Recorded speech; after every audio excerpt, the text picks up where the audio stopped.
We're up to lesson 23, and we're just going to finish up with openings in this lesson. We enlarged the opening to the bathroom and bedroom here to make them accessible, ADA compliant.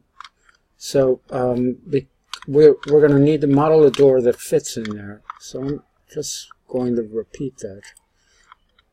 Again, because everything is grouped or component, we can safely draw on top of existing geometry.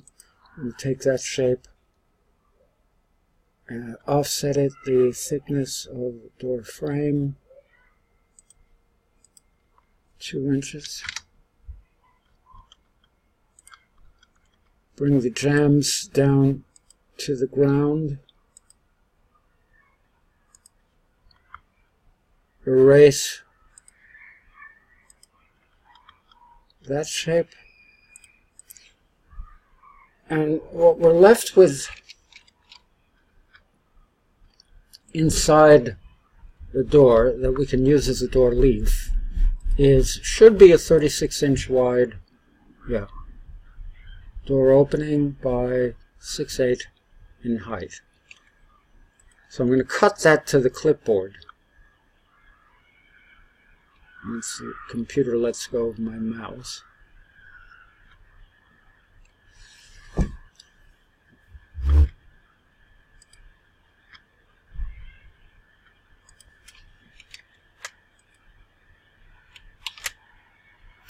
And then I'm going to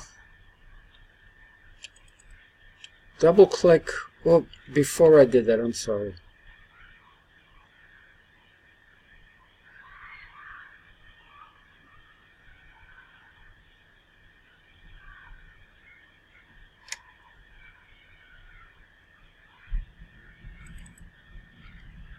Let's double click what's currently the profile of the door frame and make that a component.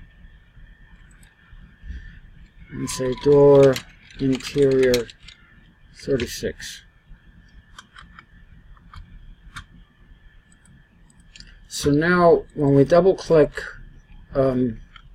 because we have our view settings to hide rest of the model, we isolate the component that we're working on, which is convenient sometimes. We're going to extrude that typical thickness of the interior wall. Let's make it 6 inches. Let's triple click this and make it a component and call this door interior 36 frame only, in keeping with our naming convention before. So there's a separate component. If I close the component and reopen it by double clicking, you see we have a nested this nested frame within the component. I'm going to paste in place the profile of that we wish to represent the door leaf, and I am going to make that a component. We'll call it door interior 36 leaf. Okay, so when I double click it, it gets isolated. Typical thickness would be 1 inch and 5/8 or so. Well, let's make it 2 inches. We're not too critical about. Oops.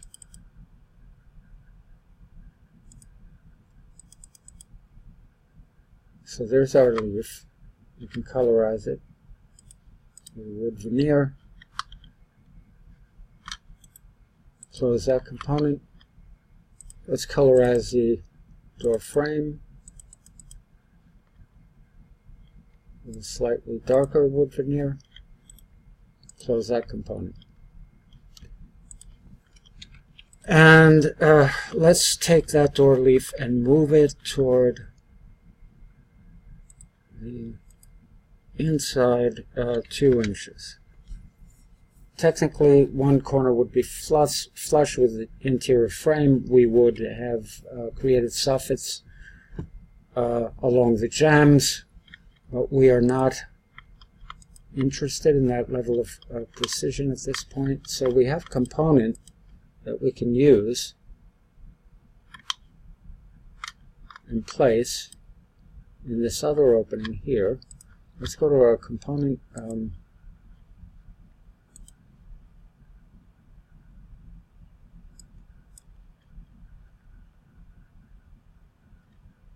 Close the materials.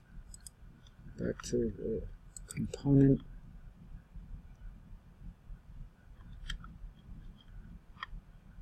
Palette. Show me things in model. Scroll down.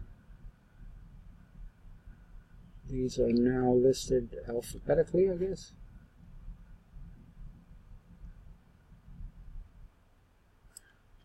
Door interior 36. Double click that to place it. So let's place it by its corner for now. Right? So we know we have to rotate this. We can rotate it with using component attributes. That's a convenient little tool.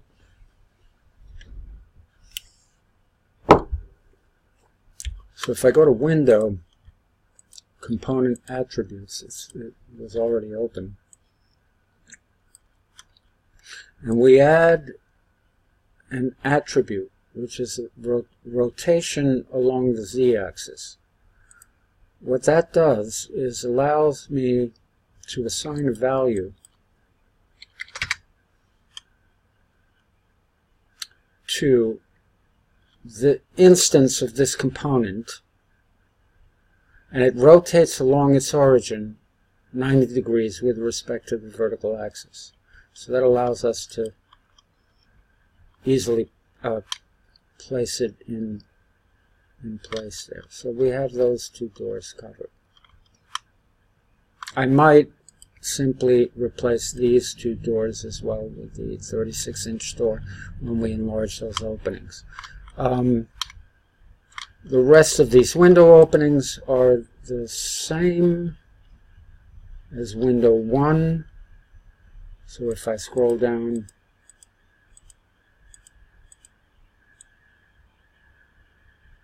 to window 1, double click,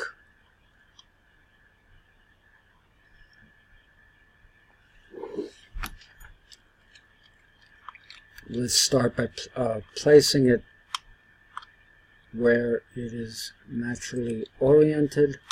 I'm just snapping to the endpoint of the inside of my window, of my window frame there. Okay, we can later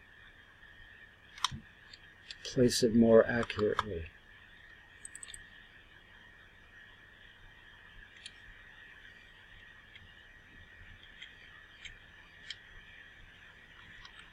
We're going to need to rotate now when we place it on this side, so let's use the component attribute tool again to add rotation about the Z. I guess it exists. Yeah, rotation about Z. Let's change that to 90. So that rotates the instance of that window. Okay, maybe we wanted minus 90 because it did the opposite way. So that placed it where it belonged. And now we can simply move copies of that window using the Move tool. Start at the endpoint of the inside of the Control key, the inside of the door opening. Again, Control key, inside of window opening, that is. You can also do this vertically. Copy it down from this point to that point. Copy it across. this point to that point. Have we got all the windows? Well, we need a garage door. I forgot about that.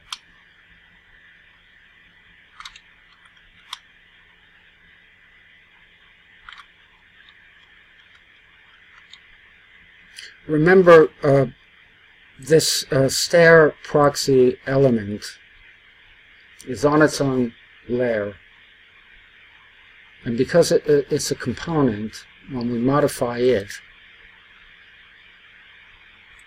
when we activate the layer that has the stair itself that's in the stairwell, and let's turn off the underlays of the CAD drawing so that we aren't confused. So any change we make to this component will be reflected here. So I'm going to deal with that separately, but it's useful to deal with stairwell volumes and understand them as such. I'm going to stop and save this as lesson 33, that we've finished all our openings except all our door and windows that go in our model openings except for the garage door. That may be something we want to look up on Extension Warehouse, Google Model Warehouse. It's a 16-foot opening, and there may exist an already modeled out element like that. So this will be the end of lesson 23.